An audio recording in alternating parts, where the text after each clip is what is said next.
semput. Anis tidur nyenyak, lepas tu terbangun. Lepas tu terus muntah tau waktu tu. Terus muntah. And then kalau muntah tu tak apa tau. Ni Anis muntah. Okay tak?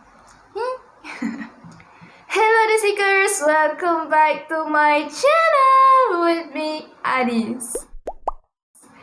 So today's video we gonna talk about macam mana Anis dulu boleh daripada pendiam jadi talkative macam ni dan boleh bercakap depan kamera dan senyum-senyum gini kan. Macam yakin sikit lah, sikit. Anis minta maaf sebab berapa hari lepas, 2 hari Anis dah tak upload video. Actually video ni kali kedua Anis reshoot balik. Sebab apa? Anis kat situ nampak boring. Bila Anis tengah edit-edit tu kan, tengah short-short edit, ni tak boleh. Anis buat balik dengan tajuk yang sama. Anis harap Anis ingat Anis nak cakap apa. Sepatutnya video ni tayang semalam. Anis upload semalam. Tapi disebabkan Anis shoot balik malam ke apa ke tak kisah. Janji upload hari ni. Okay, jom. Macam mana nak mula? Kenapa ni? Bagi siapa-siapa yang baru tengok channel ni, selamat datang. Dan please consider subscribing to my channel dan menjadi sebahagian daripada orang-orang yang menceriakan orang lain, aka The Seekers. Dah lama Anis nak buat cakap macam tu. Anis mula sekolah waktu Anis umur 4 tahun. Sekolah waktu Anis umur 4 tahun dengan 5 tahun tu best bagi Anis sebab kat setiap tahun diorang akan buat macam festival. Macam kita orang ni akan menari apa semua tu kan. Boleh cakap daripada Anis 4 tahun sampai 12 tahun Anis seorang yang pendiam. Anis betul-betul pendiam. And actually Anis sendiri setiap tahun daripada darjah berapa Anis tak ingat, setiap tahun Anis cuba untuk tak jadi pendiam pada tahun tersebut. Nak ambil result tu kan mak bapak kena datang kan. Setiap kali my parents datang, cikgu akan bagi tahu yang komen cikgu tu confirm Anis seorang yang pendiam. Anis pendiam sangat ke aku waktu tu? Daripada darjah 1 sampai darjah 6, Anis, kan Anis dah cakap tadi Anis pendiam. Anis cuba bercakap. Masuklah. Maafkan saya, iklan sekejap. Masuklah. Dah habis mandi aku.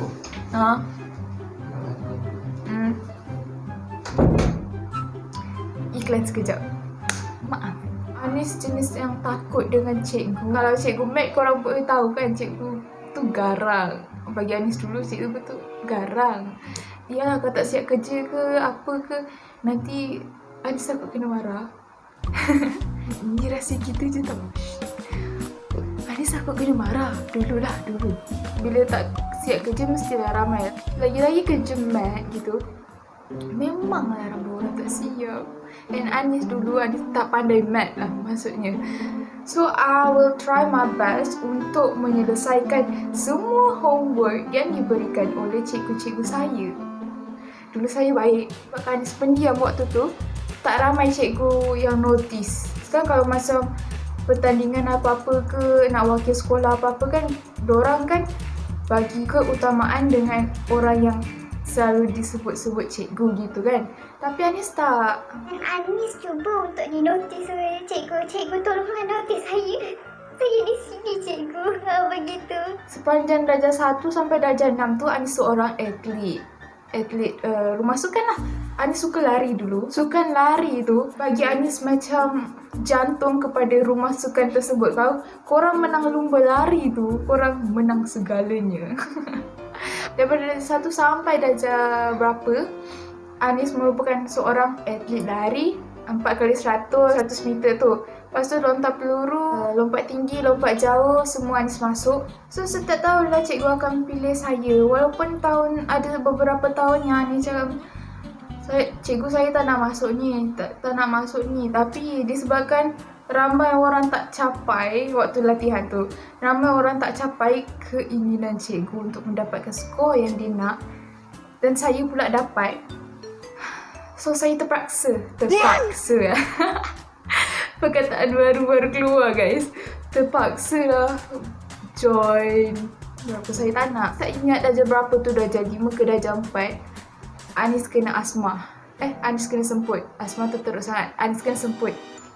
Anis akan sesak nafas kalau dalam aircon apa semua. Dulu tak ada Grab, taksi kan.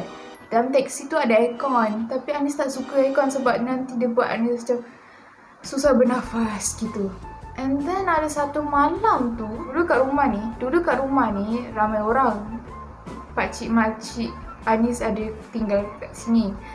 And malam tu kita orang tolong buat kerja. Anis ikut. Sebab benda kerja tu senang je dan Anis boleh buat. Dan benda tu satisfying. Kerja tu lah Anis rindu nak buat. Disebabkan Anis dah penat, Anis tidur awal daripada orang lain. And that night, something terrible happened, guys. Something terrible happened to me. Anis tidur nyenyak, lepas tu terbangun. Lepas tu terus muntah tau waktu tu.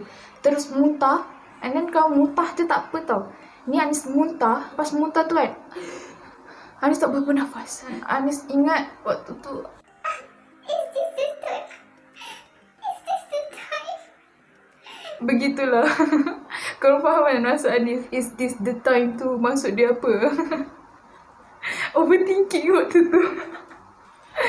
And then Alhamdulillah, Anis tak rasa jantung Anis berdetak tau waktu tu.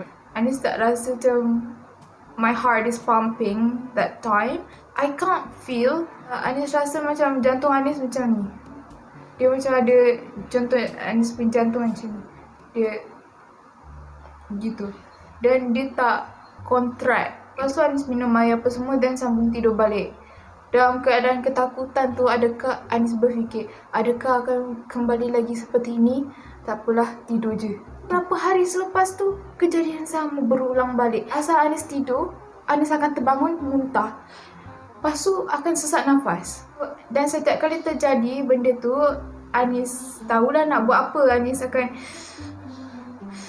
gitu, tarik nafas dalam-dalam sampai macam gitu, rasa dekat jantung walaupun dia gini tu. Sama juga macam korang yang ada sakit jantung tiba-tiba kena heart attack. Perkara pertama yang korang perlu buat, tarik nafas dalam-dalam. Cuba untuk masukkan sebanyak mana nafas, hirup sebanyak mana nafas untuk bantu korang punya jantung sekejap. Anis rasa Anis pernah kena waktu Anis bangun juga.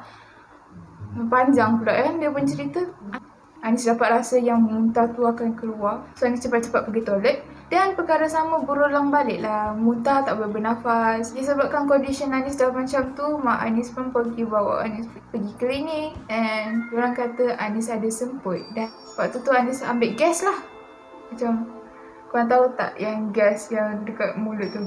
Kita sambung lah. Disebabkan Anis ada semput tu, lari dah jadi macam ketakutan bagi Anis. Setiap kali Anis tengok orang lari ataupun dalam pertandingan larian, Anis rasa macam bila kita lari kan jantung kita kan pump lagi cepat kan. Tapi saya cuba lari waktu Anis semput tu dan Anis punya jantung sakit. Jantung Anis sakit waktu Anis lari. Bila cikgu suruh lari, Anis dah malas. Sebab Anis takut jantung Anis sakit and susah bernafas lagi. Anis tak nak lalui semua tu lagi. Tiba-tiba lah. Macam mana kita boleh tukar tajuk ni guys? Kita nak cakap biang jadi talkative. Kenapa kita boleh cakap pasal semput? Where's the logic? Okay, waktu darjah 6 tu kan ada UPSR. Lepas UPSR tu, Anis dah ada tekad dan ada inisiatif untuk berubah. Waktu form 1 aku dah tak nak dah jadi macam ni. Waktu form 1 aku dah tak nak dah jadi pendiam. Begitulah. Lepas UPSR kan ada masa lagi kat sekolah kan. Kenapa aku dah tak rasa malu? Kenapa Anis dah banyak bercakap dan banyak ketawa. Tapi Anis still takut dengan cikgu lah. Anis cakap ke diri Anis, aku kena berubah. Aku tak boleh jadi macam ni sampai habis tingkatan 5. So Anis berubah. And guess what? I did it. Tapi itu memerlukan proses lah. Dia punya banyak keberanian yang Anis perlukan untuk mencapai goal Anis. Gitu. Daripada kecil Anis teringin nak jadi penolong ketua kelas ke apa-apalah. Dan one thing that makes me proud, Anis bina bond dengan cikgu-cikgu Anis waktu Anis form 1. Cikgu BM, cikgu sejarah. Anis create bond with the teachers. Disebabkan itu, saya dinotis oleh cikgu dan saya menjadi penolong ketua kelas waktu tu. I was so happy at that time. Waktu Anis jadi penolong ketua kelas tu, Anis seperti ketua kelas sebab ketua tingkatan sebab semua benda Anis buat.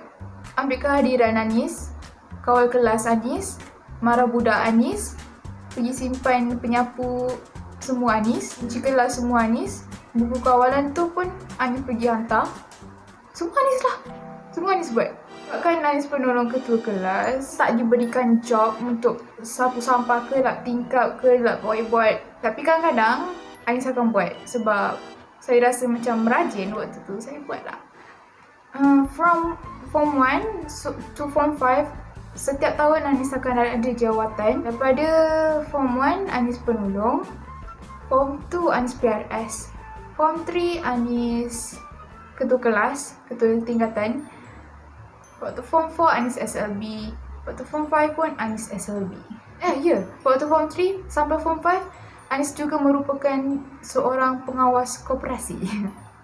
Saya ada 2 jawatan dalam satu masa. Kan dulu kan Anis seorang atlet. So Form 1 sampai Form 5 Anis dah kurang.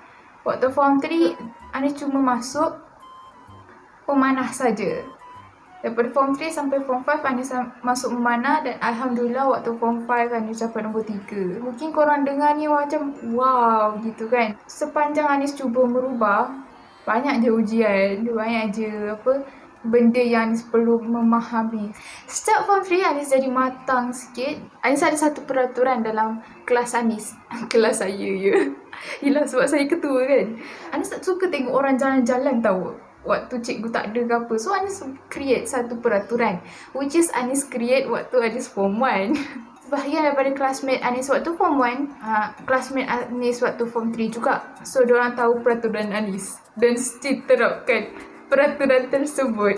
Peraturannya macam, kalau nak pindah tempat kawan boleh 5 minit je. Kalau lebih 5 minit, Anis akan tulis nama dia dan hantar dekat guru kelas gitu. Tapi I'm not that strict. I'm not that strict anymore. Okay, Anis dah tak strict macam waktu Anis Form 1. Macam Anis cakap, Anis punya pemikiran dah matang. Anis cuma akan layan diorang sebagai kawan. Tapi dalam masa yang sama, Anis akan jadi ketua untuk diorang cakap apa yang diorang patut buat, apa yang ni. Classmate Anis ada cakap yang Anis ni baik sangat. Tapi sebenarnya Anis tak nak diorang rasa macam terkongkong dalam kelas tu. Sebab kan, ya kau ketua yang kau buat ni sekarang. Engkau, dia nak sapu? Begitu. Diorang pun nak rasa macam, yelah, Anis faham. Kadang-kadang kita nak jalan dekat tempat kawan sebab nak tanya itu apa. So, Anis dah tak terapkan semua benda tu. Tapi yang classmate Anis yang dah biasa dengan peraturan tu, tidak akan cakap, Anis, aku pindah sana sekejap jangan tulis nama aku tau. Gitu. Diorang dah bising sangat, diorang tak dengar cakap. Diorang, Anis akan jerit. Anis akan, diamlah. Macam suara saya. Dan siapa-siapa yang duduk dekat sebelah saya ataupun ni akan terkejut. Lepas saya menjerit tu, kelas akan jadi shh. Setiap kali contoh macam, kadang-kadang kan Anis pergi depan sebab nak kawal budak kan. Anis pergi depan sebab nak kawal budak. And kawan-kawan yang tak tahu apa-apa pergi ke Anis nak tanya soalan apa semua, Anis jerit, "Oi, diamlah." Gitu kan. Anis cakap kuat tau. Ini tak boleh sebab kan nanti pecah korang punya telinga. Lagi-lagi pakai earphone ke headphone. Anis tak tahu. Saya tak nak bertanggungjawab.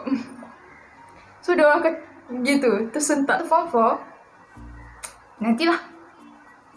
Saya malas nak bercerita sebab penat nak bercerita ni. Dah berapa puluh minit. Anis rasa dah berbelas-belas minit. Anis tak nak korang bosan.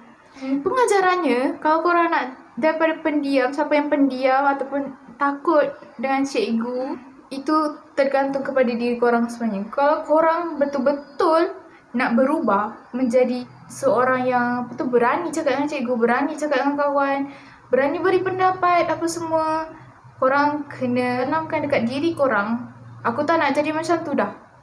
Aku tak nak jadi macam tu dah.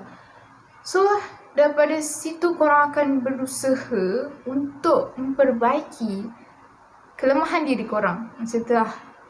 That's all from me for today. So, thank you for watching. Please consider subscribing to my channel if you enjoy this video. And give this video thumbs up if you like it. Thank you. Bye the seekers!